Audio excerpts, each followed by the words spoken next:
Hare Krishna, and we are back with mantra 15 of Śrī Īśopaniṣad by His Divine Grace, Srila A.C. Bhaktivedanta Swami Prabhupada, page number 85. Hiranmanyena patrena satyasya pihitam mukham tattvam pushanna pavrinu satya dharmaya drishtaye. Hiranmanyena by effulgence of light, patrena by dazzling covering, satyasya of the supreme truth, apihitam covered, mukham the face, tat that covering, tvam yourself, pushan O the sustainer, apavrinu kindly remove, satya pure, dharmaya unto the devotee, drishtaye for exhibiting. Translation. O my Lord, sustainer of all that lives, your real face is covered by your dazzling effulgence. Kindly remove that covering and exhibit yourself to your pure devotee. Purport. In the Bhagavad Gita, the Lord explains about His personal rays, called Brahma Jyoti, the dazzling effulgence of His personal form, as follows. Quote, I am the basis of the impersonal Brahman, which is immortal and imperishable, eternal, the constitutional position of ultimate happiness. Bhagavad Gita 14.27. Unquote. Brahman, Paramatma, and Bhagavan are three angles of vision of the same absolute truth. Brahman is the phase of the absolute truth most perceptible to the beginner. Paramatman is the phase of the absolute truth, phase of the absolute truth for those who have progressed. And Bhagavan is the ultimate realization of the absolute truth. This is confirmed in the Gita, where the Lord says that He is the ultimate concept of the absolute truth. He is the source of Brahma Jyoti, as well as of the all-pervading Paramatma feature. As He says that He is the ultimate reservoir of the Brahma Jyoti, or impersonal conception of the absolute truth, so also He says in the Gita that there is no need of explaining His unlimited potency. It can be summarized in short that by His one plenary portion, the all-pervading Paramatma, He maintains the complete material cosmic manifestation, cosmic creation, and in the spiritual world also He maintains all manifestations. Therefore, in the Shruti mantra of Śrī Īśopaniṣad, He is addressed as Pushan, the ultimate maintainer. The personality of Godhead, Shri Krishna, is always full with transcendental bliss. When He was present at Vrindavan in India 5,000 years ago, He always remained in transcendental bliss even from the beginning of His childhood pastimes. The killing of various of demons, such as Agha, Baka, Putana, Pralamba, were also pleasure excursions for Him. When He was within His village, He was enjoying with His mother, sisters, and friends as the naughty butter thief, and every one of His associates was enjoying celestial bliss by his stealing. The Lord is known as the butter thief, but the term is never used in a derogatory sense. The term butter thief, in the case of the Lord, is used with the understanding of the pleasure of His pure devotees. Everything that was done by the Lord at Vrindavan was for the pleasure of His associates there. Such manifestations were created by him to attract the dry speculators in the transcendental line, as well as the acrobats of the so-called Hatha Yoga system, acrobats, trying to find the absolute truth.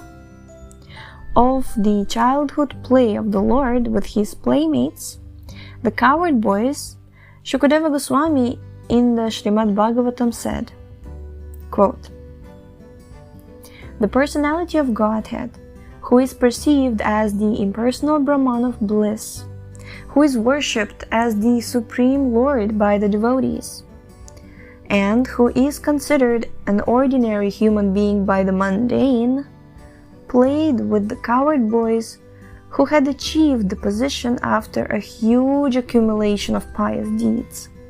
Pious deeds, right? Unquote. Thus, the Lord is ever engaged in transcendental loving activities along with his spiritual associates in the various relationships of Shanta, calmness, Dasya, servitorship, Sakhya, friendship, Vatsalya, parental affection, and Madhurya, conjugal love.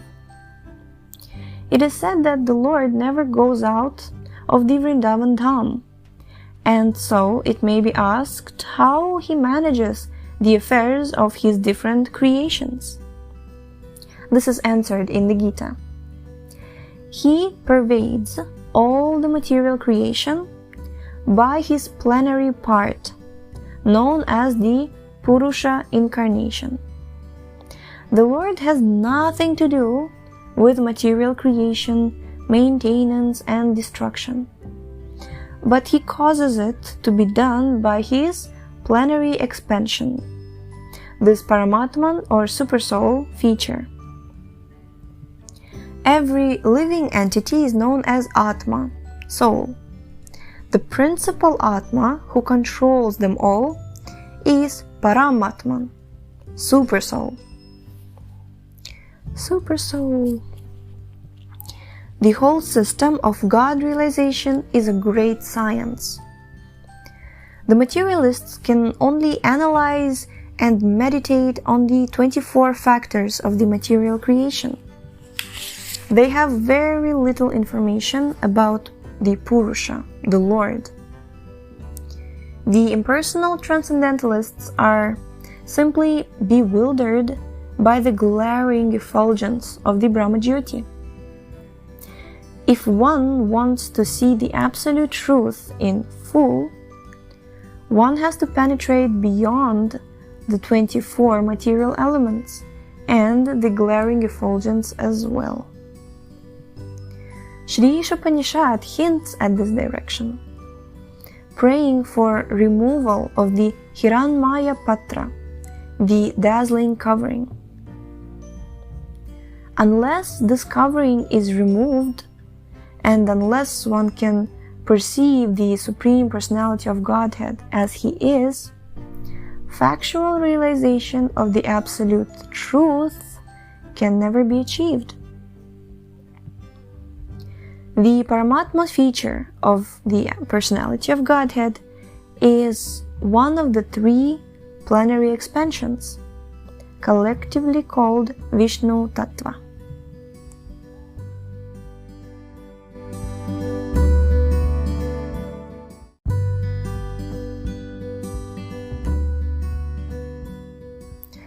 The Vishnu Tattva within the universe, one of the three principal deities, Brahma, Vishnu, and Shiva, is known as the Kshirodakashaya Vishnu.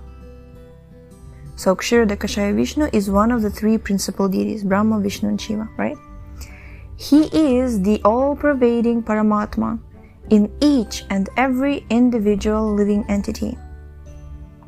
So in your heart there is Kshirodakashaya Vishnu, Paramatma, and in my heart there is Paramatma. In everyone's heart there is the Paramatma also. And the Garbhotakashaya Vishnu is the collective supersoul of all living entities. Collective. Beyond these two, there is the Karanadakashaya Vishnu lying in the causal ocean. He is the creator of all the universes.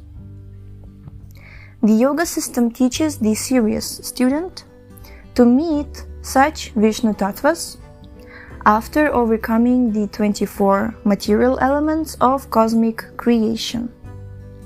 The culture of empiric philosophy helps one to realize the impersonal Brahma Jyoti, which is the glaring effulgence of the transcendental body of Lord Krishna. This is confirmed in the Bhagavad Gita as well as in the Brahma Samhita 5.40. Quote, "In the millions and millions of universes, there are innumerable planets, each and every one of them different from the others by cosmic constitution, and all of them situated in a corner of the in a corner of the Brahma Jyoti. This Brahma Jyoti is the personal ray of the Supreme Personality of Godhead, whom I do worship." Oh, I touched the mic. Okay, hope there's no sound. This mantra of the Brahma Samhita is the position of factual realization of the absolute truth. And the Shruti mantra of Śrī Īśopaniṣad under discussion is a confirmation of this mantra as a process of realization. It is a simple prayer to the Lord to remove the Brahma Jyoti so that one can see the real face of God. Haribol! It's always described actually in Srimad Bhagavatam and in Brihad Bhagavatamrita, like it's always described how the dazzling effulgence of the Lord is like so many millions of times more bright than the sun. So you really need to pray to the Lord to remove it, to be able to see Him actually. Perfect knowledge means to know the root of Brahman. The root of Brahman is Lord Shri Krishna, and in scriptures such as the Srimad Bhagavatam, the science of Krishna is perfectly elaborated. In the Bhagavatam, the author, Srila Vyasadeva, has established by realization that the supreme truth is described either as Brahman, Paramatman, or Bhagavan. But he has never said that the supreme truth is anywhere described as Jiva, the ordinary living entity. Therefore, the living entity is not the all-powerful supreme truth. Otherwise, there would be no need of prayer by the entity for the Lord to remove the dazzling cover in order to see His real face. The conclusion is, therefore, that in the absence of potent manifestations of the supreme truth, the impersonal Brahman is realized. Similarly, when there is realization of the material potencies of the Lord, with little or no information of the spiritual potencies, it is called Paramatma realization. Look at that.